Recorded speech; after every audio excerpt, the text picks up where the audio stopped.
Bienvenidos, estamos en el tercer programa de esta suerte de nueva temporada de los 400 golpes. Nuevamente nos encontramos con Santiago Espinosa y con el gran Luis Brun en los controles. Bien, Santi, nuevamente nos juntamos para hablar de cine. Y hoy día creo que una de nuestras motivaciones es hacer lo que amamos los críticos, que es renegar. Y vamos a renegar esta vez en contra de un ranking que ha salido, bueno, como se emite esto ya hace unas semanas, del New York Times. ¿No es cierto? Este top 10 del New York Times de películas del último siglo nos ha causado un montón de discusiones y justamente antes de comenzar a grabar ya estábamos comenzando a discutir sobre algunas cosas. ¿Qué te ha parecido de manera general? Hola Andrés, hola Lucho. Bueno, Lucho está otra vez en controles, no ha cumplido su palabra de hablar, de revelar su voz al mundo.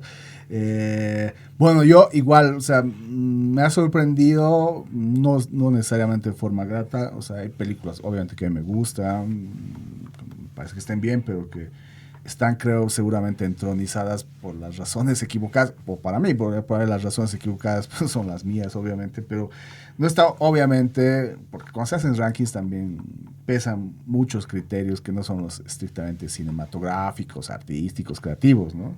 Y aquí hay, claro, no deja de ser un ranking muy hollywoodense, que para un poco distraer o disimular ese su americanismo exacerbado, ha puesto un número 1 que no es una película estadounidense, pero que básicamente ha sido casi adoptada por los estadounidenses, por Hollywood, ¿no? Es la primera película, oye, aquí sí podemos revelar todo, ¿no?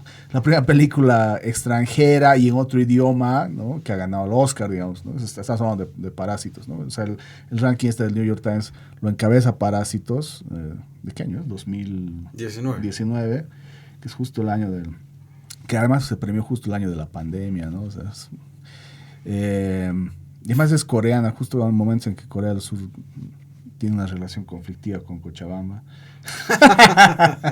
que está pidiendo que se vayan. No sé, creo que estoy también un poco motivado por eso. No, bueno, a mí me gusta Parásitos, no voy a negar, me gusta.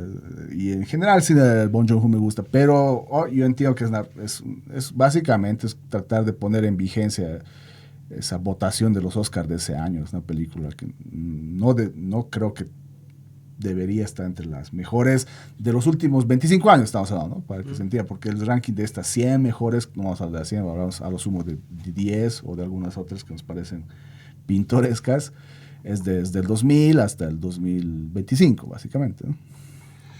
Sí, justamente como dices, Parásitos es una película coreana, pero quizás debe ser de lo más hollywoodense que ha hecho Corea bueno, y que quizás puede preceder justamente a cosas como El Juego del Calamar y, ¿no? Este tipo de Corea for Export, que sin duda hoy día está muy en boga, ¿no? A través del K-pop y qué sé yo, pero es una peli que es un poco, y creo que es algo que marca este ranking, además de ser como un ranking muy hollywoodense con algunas presencias extranjeras, pero que son muy hollywoodenses.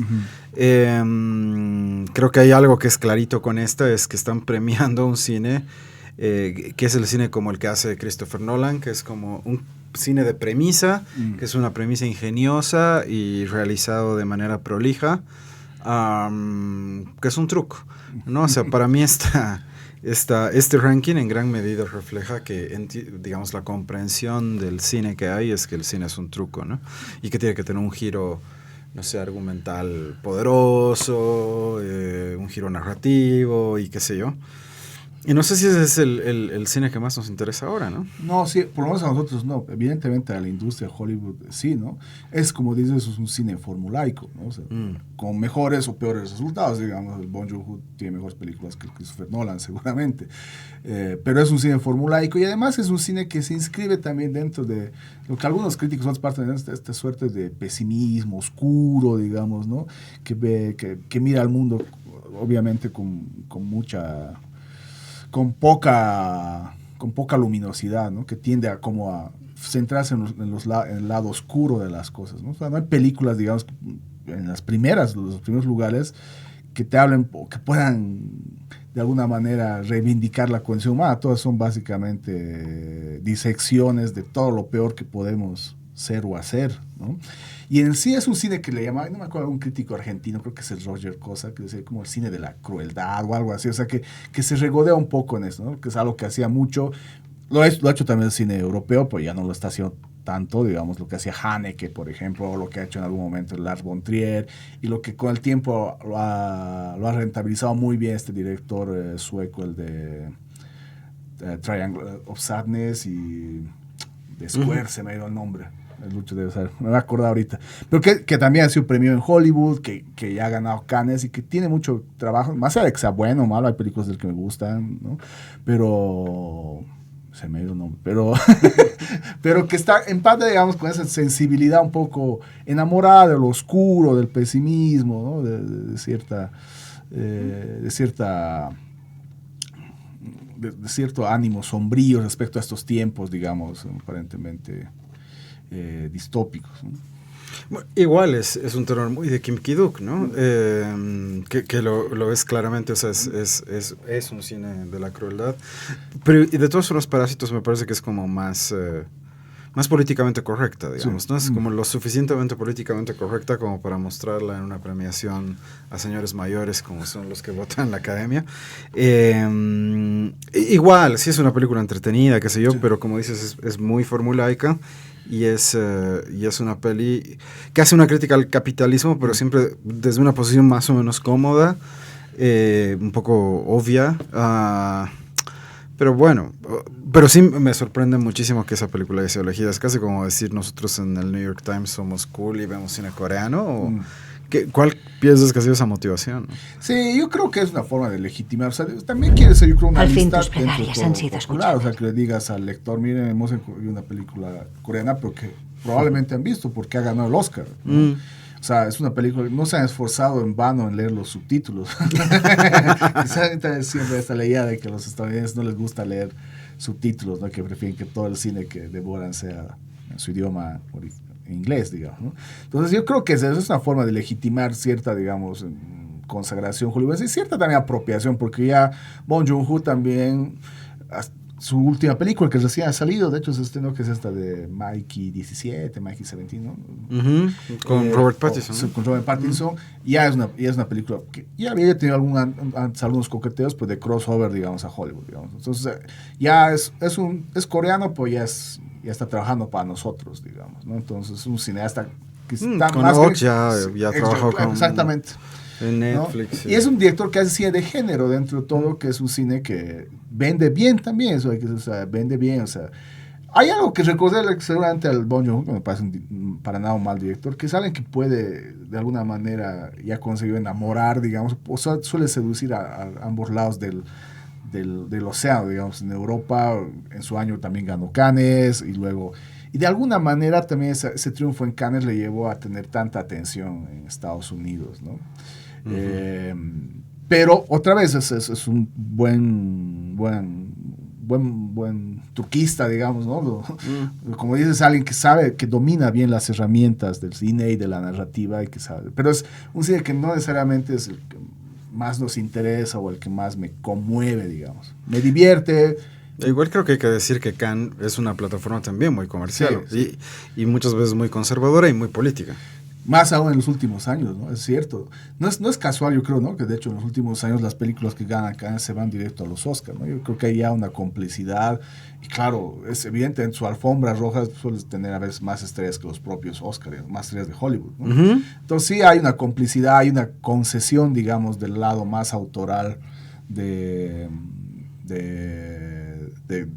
Cannes hacia el lado más comercial, que es el hollywoodense, ¿no? No es casual que sus películas de apertura eran siempre blockbusters o películas estadounidenses, ¿no?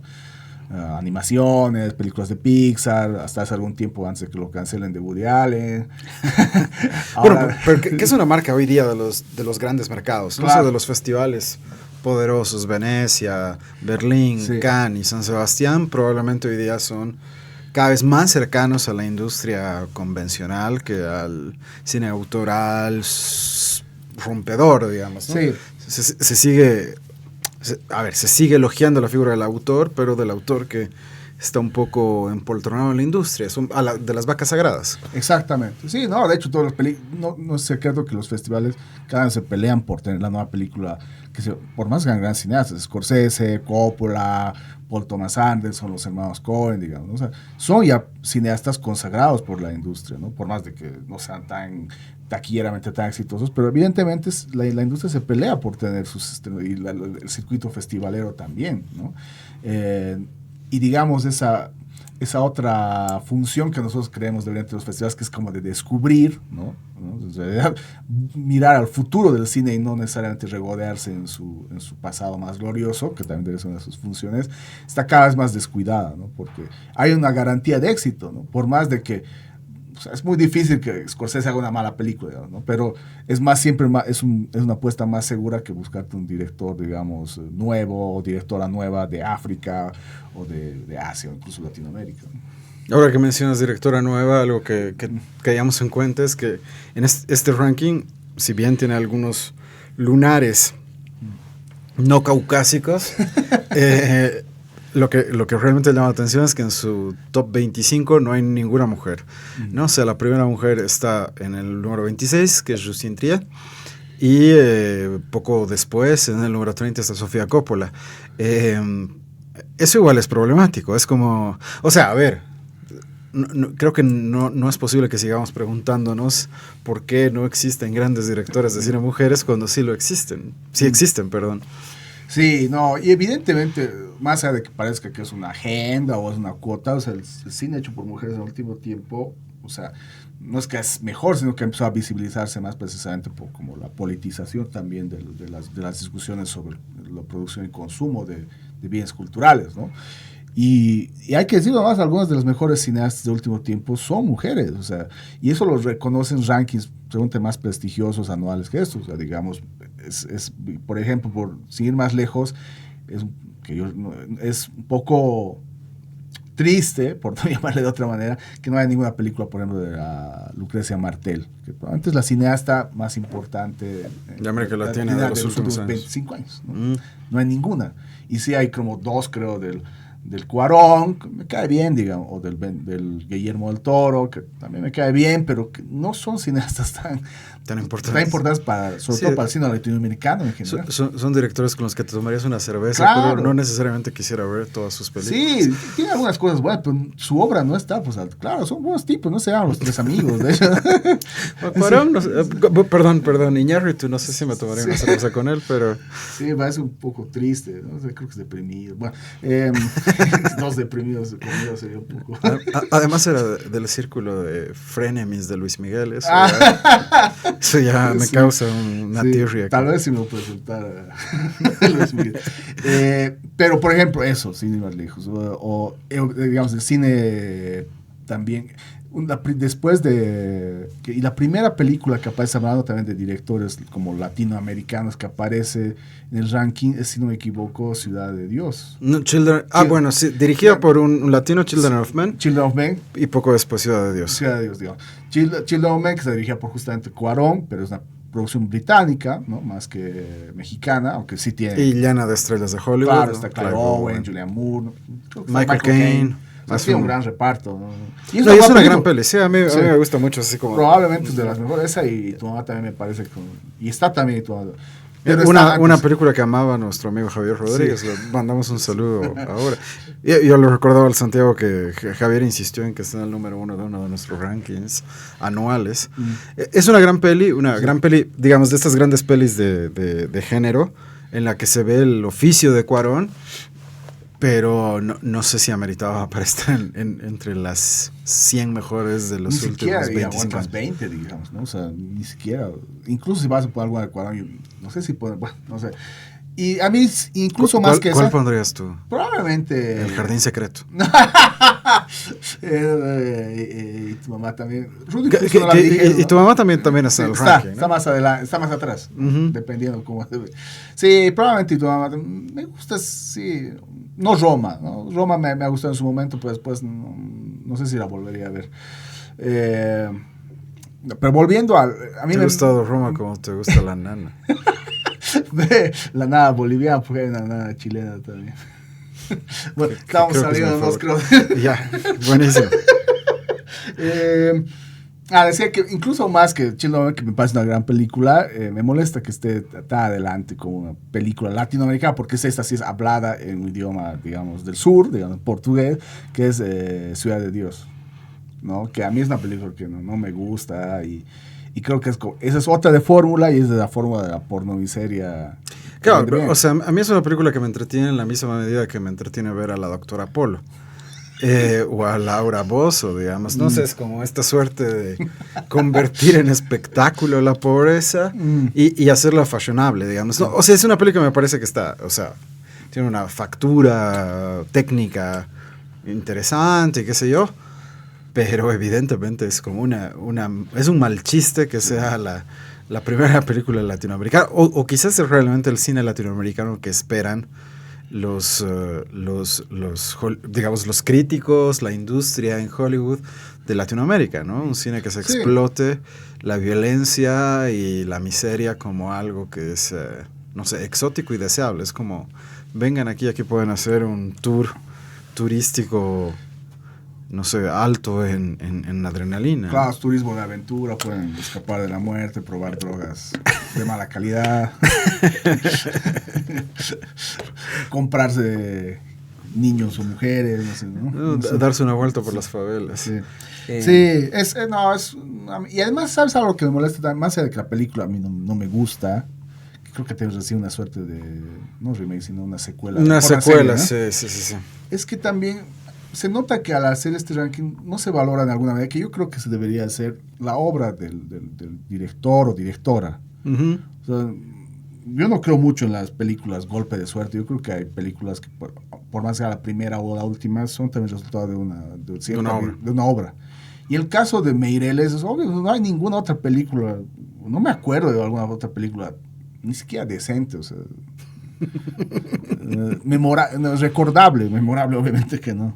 O sea, es un cineasta que le pegó bien, digamos, a la industria como Ciudad de Dios, y luego ha tenido ya películas dentro de la industria que no han funcionado bien. Te demuestra que es un tipo que no tiene una visión de obra y que no tiene mucho que decir tampoco. Alguien que se acomoda bien a los estándares de la industria, pero que no ha vuelto a funcionar bien por otro lado. Entonces, ¿cómo le das un lugar tan alto, digamos, que está entre las 20 primeras, si no me equivoco, a alguien que no tiene obra? Una película no es una obra, si fuera es una mala obra.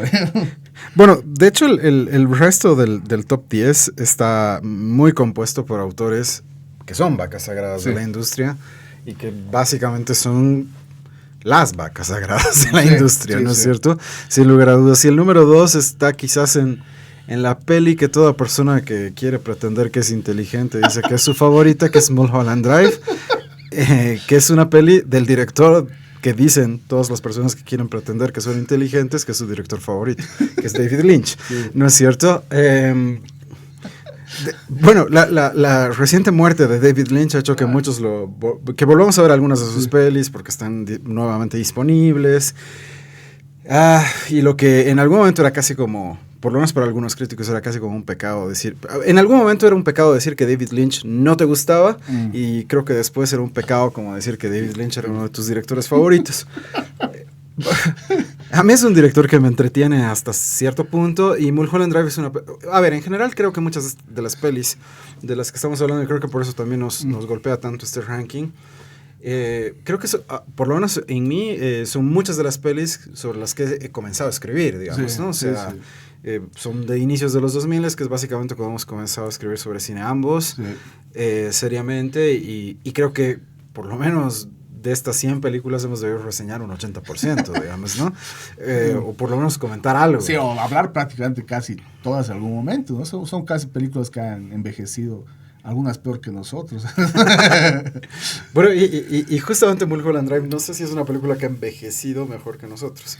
Es una película que a mí me gusta, tiene todo el paquete de David Lynch, digamos, ¿no? O sea, el personaje de la rubia desvalida, que en realidad no es tan desvalida, esos giros. Igual es una película artefacto, es muy formulaica también, a pesar de que Lynch la envuelva en un paquete un poco más complejo, pero es una película que a mí me... O sea, le tengo mucho cariño, pero también me parece como un gusto muy adolescente, digamos. Y es un gusto adquirido en cierta medida también, ¿no? A mí me gusta igual. O sea, y algunas creo que hablamos de esto también. Hay cosas casi medio caprichosas por las que me gusta esta película. Y seguramente a vos, bueno, es la película que descubre a Naomi Watts, digamos. Claro. No, y eso no es poco, digamos, para alguien o para los que somos bastante seguidores de ciertas actrices, ¿no? Digamos, no sé si sea su mayor mérito. Siempre me he preguntado por qué la otra actriz, Laura Harring, la coprotagonista, no pudo tener una carrera tan exitosa luego de esto.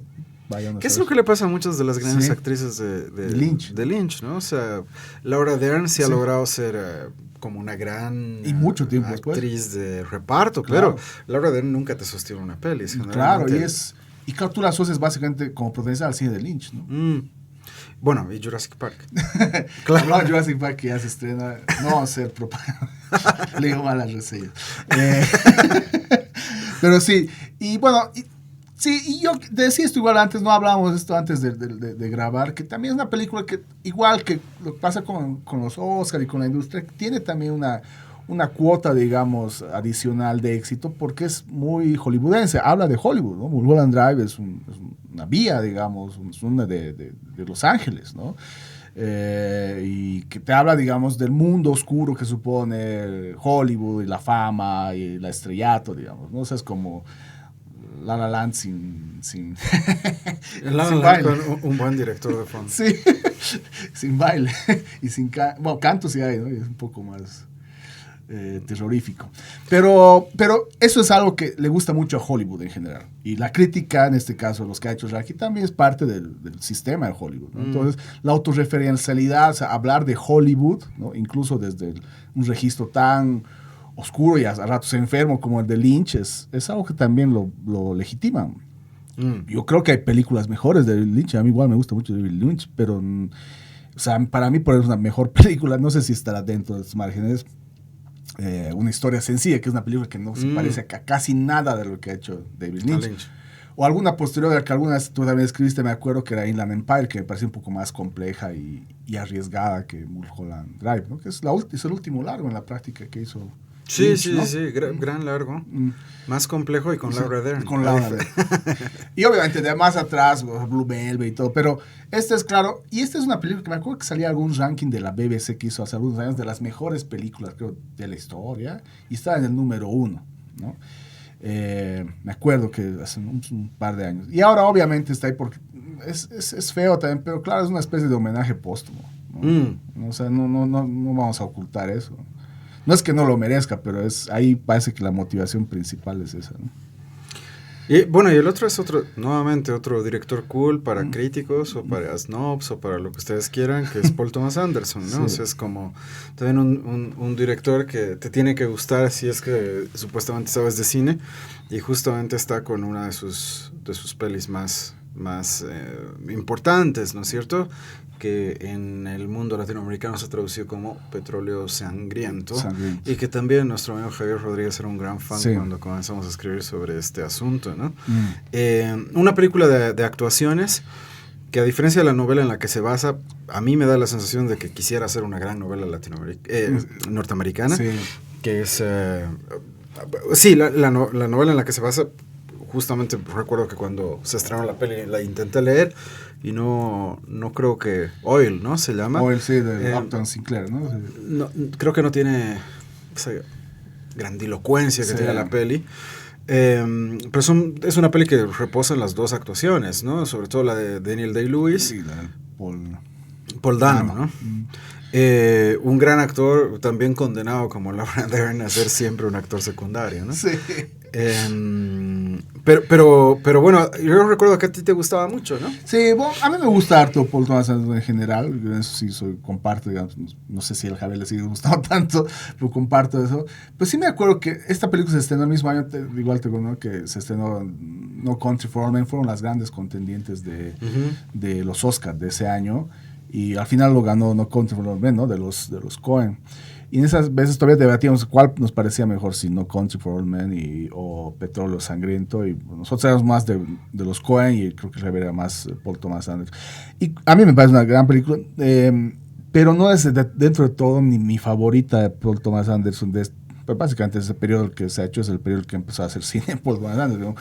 Boogie Nights y Sydney, que son las primeras, son seguramente las únicas anteriores al 2000. Hay una película que me gusta más, que también es de grandes actores, que también tiene esta influencia de gran novela americana, que es The Master, digamos, ¿no? Que me parece mucho más compleja y, y arriesgada y cinematográfica incluso, ¿no? A mí me disculparon, pero mi favorito es Punch Drunk Love, ¿no? Claro. Que lo sabes, es con otro gran actor norteamericano que es Adam Sandler. Y también con Philip Seymour Hoffman, ¿no? Sí, claro. Y con Emily Watson, ¿no? Emily Watson, sí. Que es un, digamos, es una maravillosa película. Sí, no es un gran director, Paul Thomas Anderson. A mí, personalmente, me gusta más cuando no se toma tan en serio, cuando se ríe un poco de sí mismo. Y justamente las dos pelis que has mencionado, que es The Master y The Master es una peli que me encanta también. Y justamente Petróleo Sangriento son pelis que se toman muy en serio. Sí. Aunque los momentos en los que juega con el humor creo que son geniales, ¿no? Sí, y evidentemente, o sea, tiene esa flexibilidad o digamos, o esa propia impugnación que tiene de su propio trabajo es algo interesante, de alguien que, por ejemplo, a diferencia de qué sé yo, de lo que hablábamos, de Meireles, de quien sea, sí tiene obra, digamos, ¿no? O sea, alguien que puedes, digamos, sí, es un cineasta, puede gustarte o no que esté ahí, pues alguien que sí está construyendo obra. Y tiene estas películas que evidentemente, que para muchos incluso son más que a mí igual me gusta, o sea, bueno, Boogie Nights es de películas favoritas. Que tiene mucho sentido del humor. Sí, exactamente, es una una de las mejores películas sobre el mundo del cine en general, y sobre más un mundo del cine que no es cualquiera, es el cine del porno, digamos, ¿no? Lástima que se de unos años. Podríamos preguntarnos si todo el cine no se comporta un poco como el cine porno, pero... Que digamos, si es una película meta cinematográfica, digamos, me parece más interesante, obviamente, que seguramente otras que están en este ranking, digamos, ¿no? O en caso, digamos, de este registro más lúdico, más humorístico, están ahí, por ejemplo, obviamente está Punch Drunk Love, que es una gran película, es la mejor película seguramente que se ha hecho en Hawái. Pese a que no todas en Hawái. Da ganas de ir a Hawái. Y Inherent Vice, e incluso la última, me gusta, que Licorice Pizza. Claro, que igual es así, es una cosa que es con el hijo del Philip Seymour Hoffman, ¿no? No, a mí me gusta, digamos, de las tres primeras, probablemente la que menos me gusta, pero sí no quisiera que esté necesariamente pozos, como otros le dan pozos de ambición, como otro título medio raro para There Will Be Blood. Sí, que realmente There Will Be Blood es un mejor título que Oil, ¿no? Bueno, la cuarta es una película que obviamente... A ver, yo creo que fue junto con Crouching Tiger, Hidden Dragon, que estrenadas el mismo año, como películas que pusieron de moda en los grandes festivales al cine asiático, y sobre todo el cine chino, que es In the Mood for Love, de un director que para mí ha sido muy importante en mi formación, y que hoy día evidentemente ya es muy popular, que es Wong Kar-wai, ¿no? Y esta peli, o sea, no solamente tiene un dueto actoral que a mí me fascina, que los adoro, tú sabes la devoción que tengo por Maggie Cheung y por Tony Leung, probablemente son dos de mis actores favoritos y probablemente esta es una de mis parejas favoritas de la vida. Y es una peli súper influyente, súper glamurosa, ¿no? Se ve muy bien, suena muy bien y todo es muy cool en esa peli, digamos. Y por eso, evidentemente, tal vez ahora ya no es tan cool, digamos, ¿no? O sea, ¿quién se ve mejor que Tony Leung con esos perfectos ternos y Maggie Cheung con esos vestidos chinos con cuello Mao? O sea... Y además Nat King Cole sonando de fondo, claro. O sea, ¿qué más puedes? Es la elegancia hecha cine, y además con esa pinche fotografía de ese pinche director australiano de foto, que hace que la película sea toda perfecta.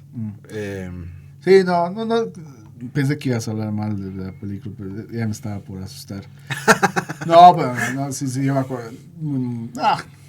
¿Qué se puede decir? Es una gran película. Es cierto que también un poco obedece a cierta popularización en un sentido un poco chabacano del cine asiático, ¿no? Está totalmente merecido seguramente el lugar que tiene ahí Wong Kar-wai. Pero claro, al hacer rankings lo que sueles hacer también es como reducir a veces la obra a una película y y no es que no sea la mejor, puede que lo sea, dependerá, ¿no? O sea, Happy Together será unos, o las más, la primera época, ¿no? Más radicales, digamos, ¿no? Jackie Express, no sé. Pero es una película, o un cineasta más, la película es grandiosa, pero es un cineasta que sí debería estar. Pero sí es eso también que obedece un poco a este impulso, y eso decíamos también hace rato, que un poco que la lista contiene un poco o trata de reducir, digamos, la diversidad del cine a Estados Unidos y Asia, digamos, porque es lo que hay más, incluso más, a ratos una presencia, si no cuantitativamente, por lo menos cualitativamente más llamativa de Asia, ¿no?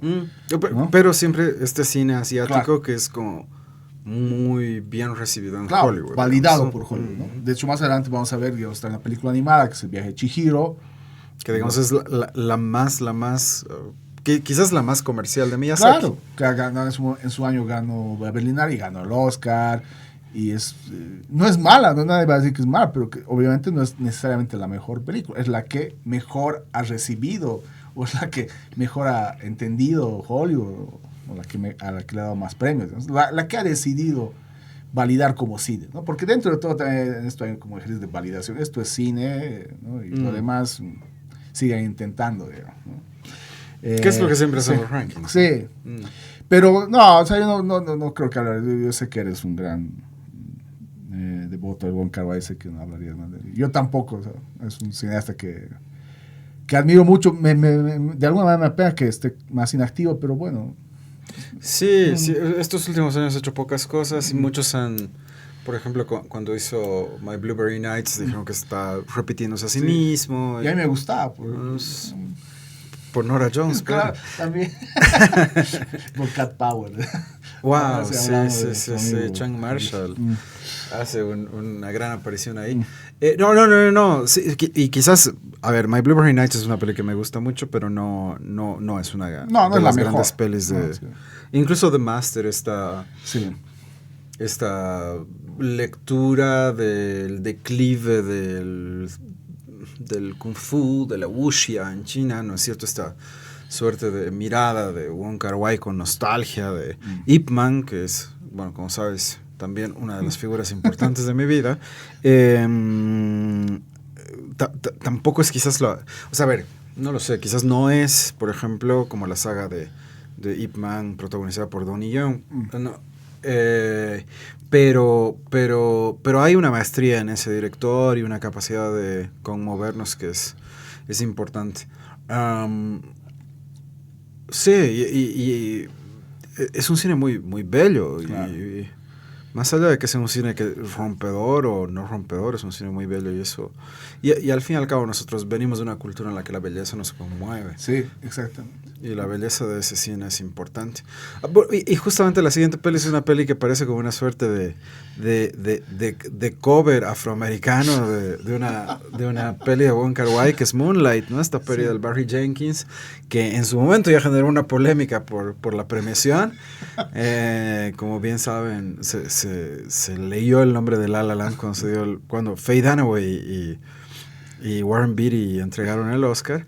Pero bueno, la peli era como la opción segura para esos Oscars, ¿no? O sea, creo que era, digamos, la Brokeback Mountain urbana, no sé. Sí, y la Brokeback Mountain, digamos, afro también, ¿no? O sea, sí, o sea, sí, a mí, digamos, eso es como es un reflejo, digamos, mal asumido, digamos, del cine de Wong Kar-wai. Yo nunca he entendido, hasta porque hay mucha gente a la que le gusta Moonlight, nunca entendí hasta cuál es digamos, dónde está la belleza, no sé, es como, o sea, porque en serio que es como una película que intenta copiar ciertas formas, ciertas maneras y cierta sensibilidad también del cine asiático y de Wong Kar-wai en particular, digamos, ¿no? Y de estos amores, digamos, nunca concretados, nunca consumados o reprimidos, no sé qué sea. Solo que el mundo afroamericano, un poco... Que tiene una masculinidad más tóxica, seguro. Sí. Pero para mí no tiene nada... más tóxica, pero muy tóxica. Sí, no le encuentro nada extraordinario. Eso es lo que, o sea, no sé, yo creo que es otra película que en su año ganó el Oscar, que es también por la agenda, y no sé, o porque los actores no saben leer, digamos, no sé, las cartas. Sigo sin entender cuál es la fascinación sí, por... que genera Moonlight. Hay una película posterior de Barry Jenkins que me gusta más, que se llama If Bill Street Could Call, algo así. Es una adaptación de una novela de James Baldwin. Sí, sí, sí, claro. Que me gusta más, o sea, me parece. Con el Joel Egerton, ¿no? Exactamente. Que es un poco más convencional como peli, sí, quizás más sólida. Sí. A mí me parece una peli bien pretenciosa. Estas pelis que buscan abarcar como la vida de un personaje o cosas así, siempre me parecen un poco como, me dejan sabor a poco, y es un poco lo que me ha pasado con esta peli. O sea, no me parece muy relevante tampoco. Y sabes que yo soy un gran fan, y lo pueden confirmar mis estudiantes del cine queer. Sin embargo, para mí esto es como un cine gay bien comportado, digamos, ¿no? En el que... premiable. Como Brokeback Mountain, digamos. No es bien cómodo, no es un cine realmente provocador y que esté planteando... a ver, creo que sigue siendo muy heteronormativo a pesar de que tenga temática gay. Y quizás yo no soy la persona adecuada para hablar de eso, sí, pero sí me parece que es como una estética muy cómoda y una forma narrativa también muy convencional. Y Mahershala Ali me parece un actor bastante decente, pero no como para que lo hayan encumbrado como el gran genio de la actuación contemporánea. La otra peli por la que recibió el Oscar, que es The Green Book. O sea, si la hubiese hecho Adam Sandler en plan comedia, quizás lo hubiese aguantado, pero era un montón de clichés raciales, Viggo Mortensen haciendo su mejor imitación de Mario Bros. No, qué horrorosa película. Sí. En la que también hace un personaje homosexual, pero también muy... no sé. Ese tipo de pelis como políticamente correctas. Sí, es una película de cuota, ¿no? O sea, tenemos que poner la cuota, digamos, del cine por un lado afroamericano, un director afroamericano, y además la cuota del cine queer, digamos, ¿no? Si lo podemos poner en una sola película, mejor, digamos, ¿no? O sea, que sea afroamericana y también queer. Y tal vez es esa realmente la fórmula de su éxito, digamos, ¿no? Que como de alguna manera condensa dos asuntos sensibles de lo políticamente correcto en estos tiempos, ¿no? Que es las diversidades sexuales, la cuestión racial. Por ahí ese es el éxito. Porque después yo no encuentro nada extraordinario. Y igual para un cineasta que recién ha empezado, por otro lado, en el que no puedes encontrar otras obras. O sea, es una película con la que le ha ido bien, digamos, ha conseguido, digamos, sintonizar con cierta sensibilidad abierta hasta por ahí, como dices, ¿no? A la agenda, digamos, de las diversidades sexuales o de lo queer, digamos, y ya, pero yo no sé de dónde se ha convertido en un cineasta, digamos, representativo del mundo. Hace rato hablábamos igual de eso, ¿por qué no aparece en una parte Spike Lee, digamos, ¿no? Sí, a mí bueno, la otra peli en el top 10 que toca el tema racial es Get Out, que es de Jordan Peele. Jordan Peele, como muchos deben saber, viene del mundo de la comedia.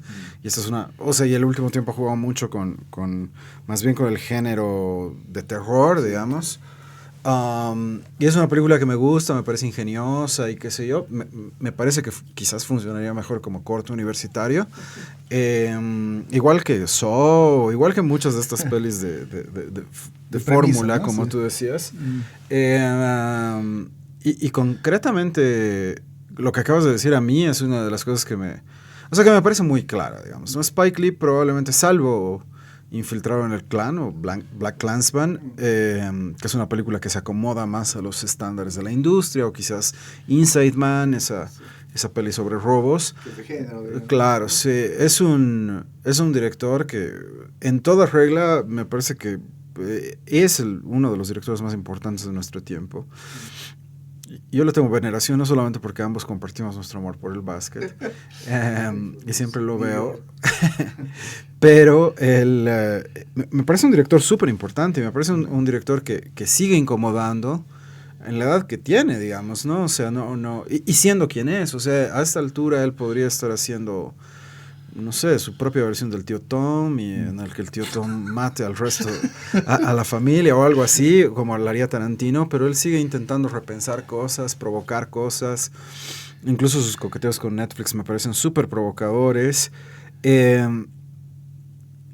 Hollywood no los reconoce, o sea, me parece así como uno de los grandes maestros que tiene el cine de Estados Unidos, no está ahí, y justamente porque trata el tema racial, no desde lo ingenioso, ni de lo bonito, como podrían ser Get Out o Moonlight. No es de la rabia, ¿no? Sí, Mm.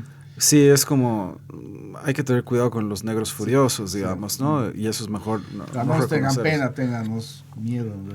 Claro. Sí, no, igual, o sea, Spike Lee es un director que a mí igual me gusta mucho y es otra vez, volviendo, es un cineasta que tiene obra, o sea, si tienes que escoger una película, tiene películas como para escoger de los últimos 25, obviamente que sí. Y es un cineasta que sí ha construido obra, no es, digamos, no es un accidente, digamos, porque Mula, incluso si fuera buena, que no creo que sea, podría ser un accidente, o sea, está por verse si Barry Jenkins es un cineasta de verdad. Yo he visto una serie que era la adaptación no me acuerdo de este actor, de este escritor afroamericano, El ferrocarril subterráneo, algo así, no me acuerdo de la traducción. Colson Whitehead creo que es el escritor. Una adaptación en serie, me parecía bien, pero tampoco nada del otro mundo, digamos. Entonces está por verse, es un cineasta que dentro de todo están haciendo. Y que no haya ninguna película de Spike Lee. Incluso Black Klansman podría estar con muchos más méritos que cualquiera de estas dos, ¿no? A mí me gusta, ¿verdad? Sobre todo su sentido del humor. O The Five Bloods, que es la más reciente que hizo para Netflix. Pero bueno, pero sí, o sea, no es un director que se acomode al gusto, ¿no? La rabia, un poco la incorrección también de su cine es algo que no empatiza, obviamente, con la crítica bien pensante, ¿no? Es una pena que no sé, hemos terminado hablando de Spike Lee en vez de todas maneras, Jordan Peele siempre parece a mí más meritorio, por ejemplo, que el Barry Jenkins. Hay una película posterior que se llama, es Up, ¿no? Up, o como arriba, ¿no? Up, no es Up. No, sí es... ¿Qué es? Es una sola palabra, es un monosílabo. Pero esta película... ¿Cómo se me ha ido. Al rato ya encontré el nombre del director sueco, que era el Ruben Östlund, ahora me olvidó el nombre de la película de Up, es la de Pixar. Sí. Que también te gusta mucho. Claro. Pero está ahí, creo, Wall-E, no está. Pero sí me gusta esa película, o sea, me gusta, es alguien a que todavía le podría seguir la huella, digamos, el Jordan Peele. No tanto al Barry Jenkins por ahora, no. No, sí, no, a ver, todo bien con los directores, pero sí, esta canonización es un poco extraña. Y bueno, ya se nos está acabando el tiempo. Sin embargo, claro, quedan un par de pelis del top 10. Ya has mencionado El viaje de Chihiro, que es una película de Miyazaki, que bueno, para muchos es una de las grandes obras maestras de nuestro tiempo. A mí me parece que justamente del estudio Ghibli es una de las más convencionales. Y quedan dos pelis que las hemos mencionado. Bueno, aún así ya la hemos mencionado bastante, que es No Country for Old Men, de los Coen. Y hay otra que es un gran melodrama que sé que nos gusta mucho. Yo creo que es la primera o segunda película sobre la que escribí conscientemente, queriendo comenzar a escribir sobre cine, que es Eternal Sunshine of the Spotless Mind, El eterno resplandor de una mente sin recuerdos, de ese director que se hizo más popular por hacer videoclips que por hacer... películas, que era Michel Gondry, ¿no? Este director que al final también hasta cierto punto su carrera como cineasta podría haberse cuestionado por esta muy importante película en su momento, pero bueno, quizás una obra que no ha estado a la altura de esta peli, ¿no? Sí. Yo sabes que igual soy muy además del guionista de esta, el Charlie Kaufman, ¿no? Yo soy un fan, o lo era más antes sobre todo, ¿no? Es un guionista, me parece que el autor incluso, buena parte de la autoría de las películas que aparecen, más allá de esta Adaptation, que es una película de Spike Jonze, que igual me gusta mucho a mí, pero que, digamos, comparten esta autoría del guionista, digamos, ¿no? Que es el Charlie Kaufman. No porque ambos directores también me gustan, Spike Jonze y Michel Gondry, pero yo creo que el gran autor, y de hecho es alguien que ha empezado a hacer su cine, o sea, a dirigir sus películas, ahí es Charlie Kaufman, ¿no? Una película que en su momento igual... Spike Jonze también otro director de videoclips, ¿no? Sí, que es probablemente de los que mejor podían encontrar la puesta en escena, me imagino, para las ideas no tan convencionales o heterodoxas de Charlie Kaufman. Sí, esa sí es una película que sí ha envejecido y todo, por a la que le tengo mucho cariño, ¿no? Y no podría hablar mal de ella, sí. O sea, hasta Jim Carrey me gusta. De todas formas, creo que es una consagración de la estética de la generación. Bueno, no sé si consagración, pero como el paso a la adultez de la estética de la generación MTV. No sé, es muy de videoclip también. Y la premisa es muy de los fines de los 90, a pesar de que es una peli de los 2000, pero es una peli que tiene un lirismo y tiene esta suerte de melodrama, también algo de sentido del humor, pero tiene esa suerte de nostalgia, melancolía, que creo que almas melancólicas como las nuestras siempre se van a sentir reflejadas ahí, bueno, que probablemente debe ser uno de los grandes papeles de Jim Carrey y sin duda uno de los grandes papeles de Kate Winslet, ¿no? Y tiene un reparto además de ellos dos que no se pueden olvidar. Yo hasta ahora no me puedo olvidar de los secundarios de Kirsten Dunst, del Mark Ruffalo y del Tom Wilkinson, que se ha muerto hace poquito, ¿no? Sí, un gran actor inglés. Incluso está Elijah Wood, ¿no? Elijah Wood hace el papel perfecto para Elijah Wood, alguien que es profundamente insoportable. Eso, sí, ya es una película a la que tengo mucho cariño. No sé si la podría volver a ver con la misma inocencia y amor que... No, hay cosas que hay que dejar para la juventud. Sí. Prefiero sí quedarme con eso, con ese estado. Y ahora, como somos casi los viejitos de los Muppets, que critican a la gente, vamos a cerrar con una peli que a mí ni cuando se estrenó ni nunca me ha parecido muy interesante. Ustedes la defendían todavía en su momento, que era La red social de Fincher. Fincher evidentemente es un director generacional, digamos, no sé, ha marcado la estética, los intereses y muchas cosas. Otro cineasta del videoclip también, ¿no? Claro, muy de videoclip, muy estética MTV, no por nada. Fight Club es una película que ha marcado generaciones, incluyéndome a mí. Siempre digo que es una película que he visto más de 30 veces y que puedo repetir los diálogos de memoria, lo que no habla necesariamente bien de mí. Pero Fincher, claro, es igual este director de premisa, cine de género, que eleva el cine de género a arte. Y quizás discutíamos que hubiésemos preferido que una película suya que esté en este ranking esté un poco más adelante que Zodiac, que es quizás la mejor, que es llevar al cine de género casi no sé, pues a su máxima potencia. Pero está esta peli que es el típico mito de Ícaro, hablando de el misántropo que descubrió cuál era el mayor temor de la humanidad y lo explotó y lucró con él, que es Mark Zuckerberg. Con Jesse Eisenberg haciendo lo que Jesse Eisenberg suele hacer, hablar nervioso y tartamudear en una película. No sé, ¿qué te parece la red social? Pues bueno, sí, digamos, tenía cosas que me gustaban. No es una película que tampoco me ha cautivado. No creo que esté ni siquiera entre las mejores películas del David Fincher. Rato hablábamos de algunas otras. O sea, Zodiac obviamente está seguramente en el top. Para mí, Seven, aunque recientemente se reestrenó, obviamente no es lo mismo. Fight Club incluso estaba bien, pero incluso Gone Girl, decíamos que es una película, y a mí, a diferencia, sí me gustó, por ejemplo, de las últimas Mank, digamos, que es una película, en todo caso me parece mejor que eso, o sea, pero bueno, es una película también que es, o sea, es un gran artesano. Sí, exactamente, sí. No, de hecho, no es casual que, por ejemplo, como pasa con Spielberg u otros grandes artesanos del cine, no haga los guiones normalmente, ¿no? O sea, deja siempre los guiones y él se reserva, digamos, la dirección en un sentido más puro, digamos, que no está mal, digamos. Scorsese también hace muchas veces, no vamos a comparar, pero Scorsese también es un director que muchas veces hace eso, ¿no? Que confía, digamos, en los guionistas y él transforma, digamos, un gran o mal guión en algo cinematográfico. Pero bueno, no es una película. Yo creo que también tiene mucho que ver con los tiempos que estamos viviendo, ¿no? Yo hace rato pensaba, muchas películas que de alguna manera tienen, por ejemplo, este top 10, digamos, tienen como una especie de crítica soft, digamos, al estado de las cosas, al capitalismo, ¿no? Parasite, de alguna manera. Ni habla de There Will Be Blood, es básicamente una disección del capitalismo primitivo, claro, ¿no? Del gringo además, ¿no? Y básicamente es del capitalismo tecnologizado, qué sé yo, digamos, es de alguna manera quiere tener algún tipo seguramente de dimensión intelectual, qué sé yo, ¿no? Pero no es una película que me cautive y es una película que no volvería a ver, o sea, porque es larga. Sí. Y es la película además que le ha servido de excusa a Zack Snyder para que Jesse Eisenberg haga el peor Lex Luthor de la historia del cine. Sí. Y es una película que creo que en realidad envejeció mal. No sé por qué, pero yo creo que está ahí porque es Facebook, ¿no?